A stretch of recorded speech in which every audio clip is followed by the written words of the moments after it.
today's video, I'm going to be showing you a Fruit Ninja inspired design, and this one is a long time coming. When I first started my channel, I was playing Fruit Ninja a lot, and this was, I was like 15, a long time ago, and I wanted to do a Fruit Ninja design because I was playing it and I just thought it would be really cute. I love the bright colors and the different kinds of fruits, but at that time, I didn't know how to do it, and I tried it, and then it failed miserably, and I never uploaded it. I deleted all the footage. Like, well, that was a mistake. I'm putting that one behind me. So now, all these years later, all of a sudden in the middle of the night, I'm like, you know, I should just try to do a Fruit Ninja design again. So that's what this is. The original one I tried to do with like a straw splatter print for fruit juice and little hand-painted fruits, and that, you know, like I said, it didn't work out very well. But this one is extreme, it's 3D, it's got the little sensei in the middle with the swipe from the knife that he has, and fruits that are cut open, and there's a bomb that he missed. I love it. It does have that bright, colorful vibe with a little touch of glitter. I hope you love it as much as I do, and don't forget to click subscribe to see all my future videos as well. So I'm going to begin by creating that background, and I want it to look like wood plank. So I have a brown that I'm going to apply in an overlay, and I'm applying this very quickly. I'm more worried about getting the acrylic to the right texture than I am worried about the actual shape of the acrylic at this particular minute. But then before it sets, you're going to take something that is kind of like a scribe tool, and you're going to dip that into some acrylic. It can be the same brown that you used, and you're going to draw the different planks. I'm actually using the back of a floss pick, which is legitimately one of my favorite tools in my toolkit, is that floss pick. So you're just going to do those little planks and then add some polka dots that would be like for where they're screwed together, and then use a darker shade of brown or even black if you wanted to, and fill in the grooves. So just apply a very wet layer of that brown acrylic over the top of the nail, focusing on the areas where there is that, where you did just do those indents with your scribe tool. So I'm just going to apply everything over the top of it like so, and then we're going to be filing it into shape. And we're basically just filing it to reveal those little lines that we just created. So it's a gentle file, and I wouldn't, use your e-file for this because it'd be too easy to file too much. You just want to file it slightly. And then I'm going to be adding some highlights with some gold acrylic. This time I'm just kind of doing a wash over certain areas just to bring out some more of that kind of different colored wood texture. And then apply a layer of clear acrylic over the whole thing to encapsulate it and make sure it is nice and strong. All of those layers that were done in the background for this nail were not meant for strength. They were all extremely thin, and they were just meant to get the color on there. So the clear is really where this nail gets its strength and its integrity. But then we're going to file this nail into shape with our e-file, and now on our nail form backing we can start sculpting Mr. Sensei. So I'm going to start with a tan color of acrylic, and I'm going to sculpt his head. So this nail, I wanted it to be not over the top and huge. I actually wanted to focus on sculpting things as small as I possibly could. So we're not making him too large. We don't want him to be like an exaggerated size or anything. And then we're going to start sculpting his shirt with gray, and just kind of working on each part as it comes up. One thing when you're sculpting something this tiny that you really have to keep reminding yourself of is that you have to keep the proportions correct, because I know for myself, whenever I'm sculpting something and I'm not sculpting all of the pieces at the same time, this especially will come into play like when I'm sculpting the fruits. It might be very easy to get things disproportionate, and all of a sudden you have something that's a lot bigger than it should be, just because when you're sculpting this small, it's hard to keep everything in the right size. So you just have to keep kind of checking back and sort of auditing yourself to make sure that everything is the size that it should be. So on our sensei, we're going to sculpt his headband with black and his pants with black acrylic. So the one thing that was hard for me to find for him is it was really hard to locate exactly what some of his clothes looked like, because you always saw him in like these action poses with part of his clothing covered. So I did some, educated guessing for his clothes, especially on his arms. So he does have blue sleeves. I could find that out with, certainty. So we're going to have the first sleeve of his shirt coming down on that side, and then we have the second arm on the other side, and just kind of not over detailing that particular area because it's going to be covered up by his knife anyways. And then going back to the same color I used for his head, I'm going to be sculpting foot 1. And then after that foot is done, then you can sculpt his other foot. One thing that you guys may or may not know is that the black acrylic that I used, because this is the case for all black acrylic, it will bleed color if you sculpt, two parts right next to each other, with one of them being the black. It'll kind of leach the color into it. So if you are sculpting with black acrylic, just make sure that you do let that set up before you sculpt anything next to it. And then with some white, I'm going to be sculpting his sword. So he's got his fruit cutting sword, and I'm going to be doing that coming up from where his hands will be. His hands are not yet sculpted, but they'll get there in a second. So just sculpt that little sword going up and then add the black handle of it. And then, like I said, when you're sculpting something with black, you want to just leave it before you sculpt anything else with it. So I'm going to wait to do his hands for just a second, and I'm going to switch to doing the swoosh from the knife. So if you guys have ever played Fruit Ninja, you know that when you swipe your finger across the screen, it creates like this little swoosh symbol from where your finger just sliced. So that's what we're doing here. And they come in different colors.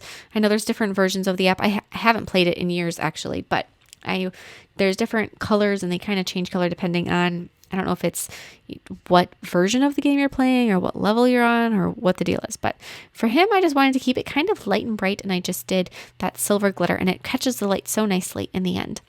And then going back to doing some details on our Mr. Sensei, I'm going to add the bottom of his flip-flops. I did not sculpt the little thong part of the flip-flop because I didn't think that was necessary to do with acrylic. I'll just do that with some paint later on when I do the rest of the detailing. So now I'm going to glue Sensei to the nail just to make sure that he's not kind of loose off to the side and won't break on me, because that's always possible. Whenever I have these little bits of sculpted things that I've worked so hard on, I try to keep them safe as much as possible. So for me, keeping Mr. Sensei safe, the best thing to do is to just glue him to the nail and then let it be, and not have to worry about knocking out of the floor or a cat stealing it. I have a cat that's prone to stealing such things. But now going back to our nail form backing, we're going to be sculpting all of our little fruits and our little balm. And this part was definitely the thing that I was most looking forward to, because back when I wanted to do a Fruit Ninja nail design, it was all going to just be the different kinds of fruit. And I love, fruit art. On my art channel, I've done different grape designs and different fruits. I really just enjoy kind of the natural wonder and colorfulness that fruit is. So I had a hard time picking which fruits I wanted to do because there's so many that are in the app, and I decided to go with some of my favorites just to actually eat. And I have the watermelon, and that one is one that I'm going to cut in half. And I also tried to go through and pick ones that are varied in color, because I didn't want everything to just be, red and green. So I didn't want to just do, watermelon and an apple and different red fruits, because that would be easy, and strawberries are in there too.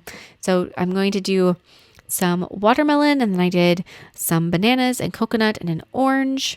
A lot of different ones, but we got the little watermelon sculpted. And as you could see, I added a second layer to it, and I tried to create like a flat space, which will help give you some idea of the shape of the fruit and give it a little bit more 3D than just having it be a flat shape. So then for yellow, I'm going to be sculpting a little pineapple, and I'm going to just first sculpt the first, like the bulk, the middle of the fruit. And then after that, I'm going to let that set up for a minute before I add its leaves. Kind of pat it out. Try to get it to be sort of a rectangular shape.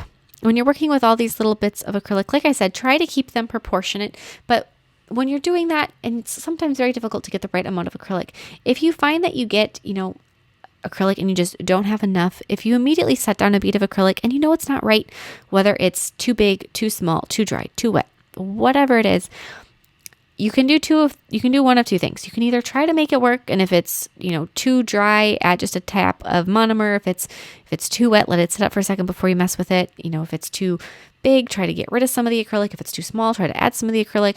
You can definitely try to fix it. That's option A. Option B, which is the one that I would say I choose more often than not, is I just take my brush and I swipe that bit of acrylic off, and I get rid of it, because sometimes it's easier to just have a fresh start, and it can be really frustrating if you keep trying to fix something. And the more beads of acrylic you pick up, the more you learn how to pick them up. So if you pick up a bead of acrylic and it isn't the right texture, think, hey, now I get to try this again. Don't try not to get discouraged, and just try to grab another one and make it work. So now after you have all of your fruits sculpted, we're going to glue them on to the nail where they go.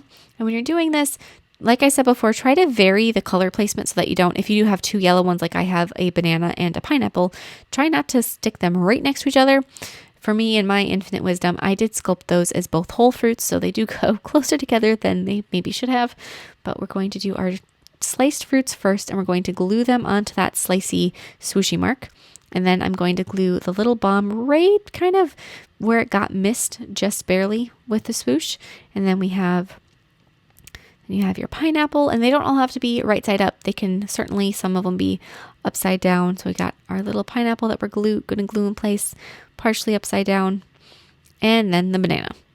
And like I said, if you're going to redesign this nail, maybe separate your pineapple and your banana, just in case. But then fill in behind the fruits with some more clear acrylic to make sure that they are nice and strong and they are fully attached to the nail. That nail glue is not reliable, so you do want to add some clear acrylic behind everything that you glue onto a design so that it doesn't pop off or snap off. And then we can go through and we can add all of our details to our fruits. So there's a lot, and to our sensei too, of course. There's a lot of little outlining that can be done on sensei. He's got to have his hair that I painted in with gray, and his eyes and his eyebrows. He needs a nose, and he needs his little scowl that he's got on his face. Do some of those facial details like his nose and his scowl with brown paint instead of black, so it's not quite so harsh.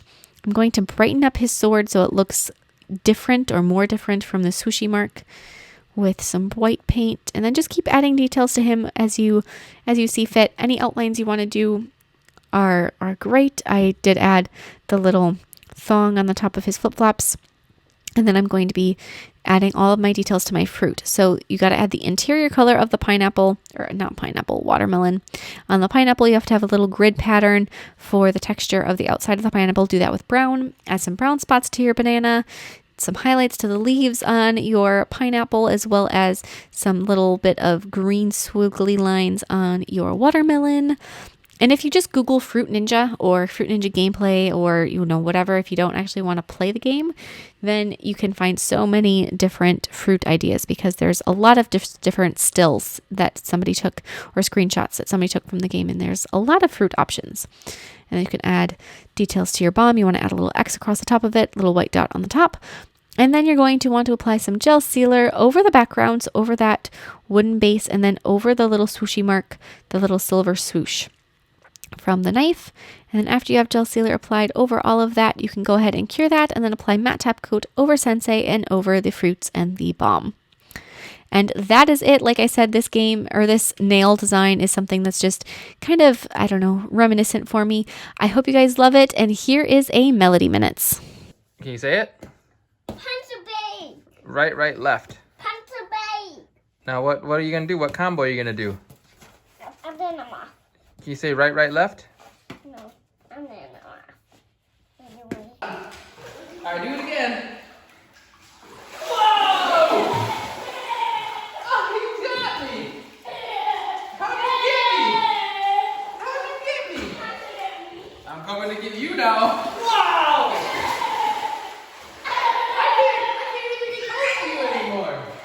I'm coming to get you. Wow!